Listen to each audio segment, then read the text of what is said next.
It's Shamara Cox again, your host of The Brand Box, and you are tuned into my weekly show where I use I leverage the 19 years of absolute phenomenal brand experiences that I've had to really give you tips, strategies, content, real content in context of what we're discussing that are going to help you to create brands that are sustainable, that are profitable, that are scalable, and that really work. So this is the first show that we're doing. So what I want to do here is I just want to lay a foundation of what branding is before the next several videos that'll be coming out, and those videos are going to give you literal content and context you can take. If you're a trainer, you can train it. If you're an entrepreneur, you can use it. If you're running in politics, you're campaigning, you can take it and give it to your campaign manager, and they can help create that brand, that is rememberable, that's memorable, and people want to they want to memorize it, and they want to recognize it, and they want to be a part of it, right? Okay, so as you can tell, when it comes to branding, I do not lose energy, because I feel like a doctor who delivers babies, right? I mean, every new baby is a new face, a new situation, a new challenge, a new family, a new life. And I feel like I do the same thing when it comes to birthing businesses. And that's really what branding is. There's nothing new under the sun. We know that. But it is important for us to understand that branding is, it's a way that you communicate who you are, what you are, how you do what you do, why you do what you do, excuse me, this is raw TV, why you do what you do, and to make sure that your audience understands that. So that is broken down into brand ID and brand image. So in my brand formula, I will walk, and I'm not gonna go through that today, but I will walk you right on through brand identity, which is brand ID, brand image, and then once those are married, and they're synergistic, then you have what we call brand clarity. And then brand clarity then begins to produce brand loyalty. And then brand loyalty, of course, produces brand value increasing, the increasing of the value of the brand, which then increases more revenue and more profit and more exposure and awareness and all that stuff. So it's a whole formula that we use, and within each aspect of the formula, my goodness, I mean, there's so many things I could teach, and so many elements that I could show you that really help you identify who you are, whose you are, and who you need to penetrate, what market you need to penetrate. All right, so I'm going to go ahead and retract a little bit, because again, I can go on and on when it comes to branding. So I just want to talk to you a little bit about what branding is. Okay, so I have plenty. I'm teaching today, so I got plenty of notes here. What we're after is going to be brand continuity. Okay, that's what we're after. And when you're talking about brand consistency versus continuity. So let's just start there. Brand continuity versus brand consistency. So brand continuity is the whole brand. It is the way it's communicated. It's the way it's perceived. It's the way it's felt. It's the way it's received, right? It's the consistency of you posting every day, the consistency of your color scheme, the consistency of the prompt service, the consistency of making sure that the deliveries are on time. That's the continuity. So before we can get to continuity, we have to make sure the consistency is there, right?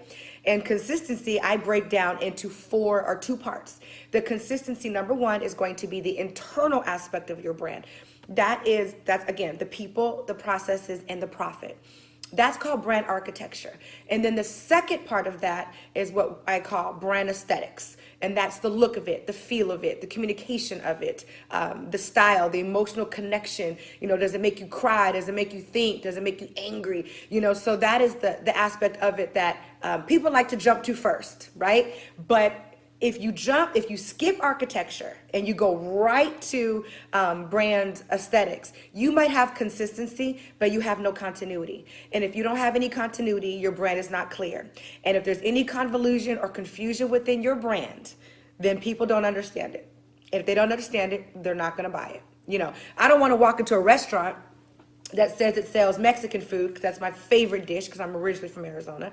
That's my favorite line of dishes. So I don't want to walk into a Mexican restaurant and they're selling catfish and hog maws, and they got grits on menu. I'm confused. I'm confused. So because I'm confused, I don't trust this. So I'm gonna get out, put my keys out, take the keys out my purse, and I'm gonna go to a restaurant that I go in and I smell, I hear, I see everything that their brand told me it was going to deliver.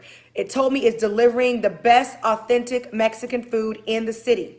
Okay? So if it's delivering that to me, I want to see it. I want to see mariachi hats. I want to see cachinas. I want to see it. I want to hear Mexican music. I want to hear, hi, hi, hi. I want to hear it. And I want to smell refried beans and chimichangas and all of it. You know, I want to see that. I want to see sangrias on the menu. Okay? See, that's brand continuity.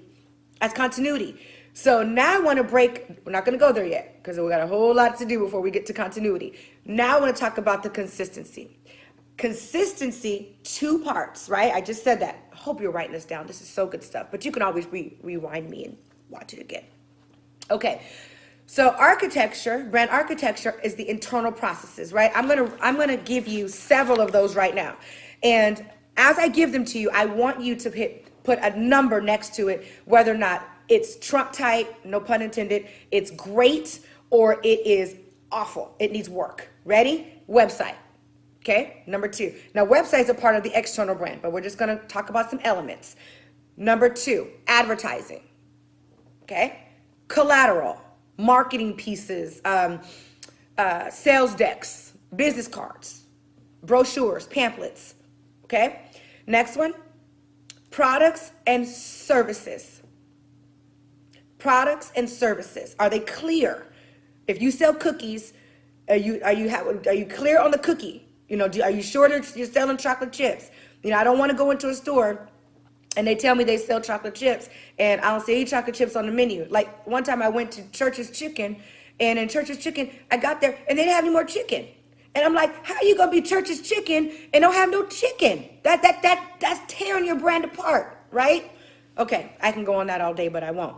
And remember, I can go here. So remember, when you're creating your products and services, there's two ways. There's a horizontal plane. That's like what you see on the menu. We serve chicken, we serve fish, we serve steak, we serve veggies.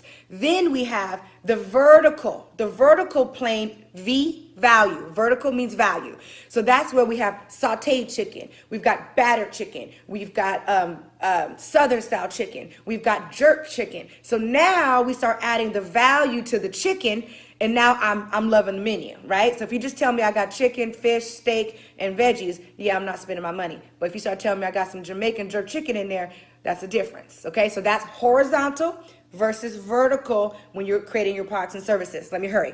All right, point of purchase displays. Point of purchase displays. Do you have a display out somewhere? Is there a little pamphlet sitting out somewhere? Do you have those displayed in different places in your centers of influence and with your strategic partners?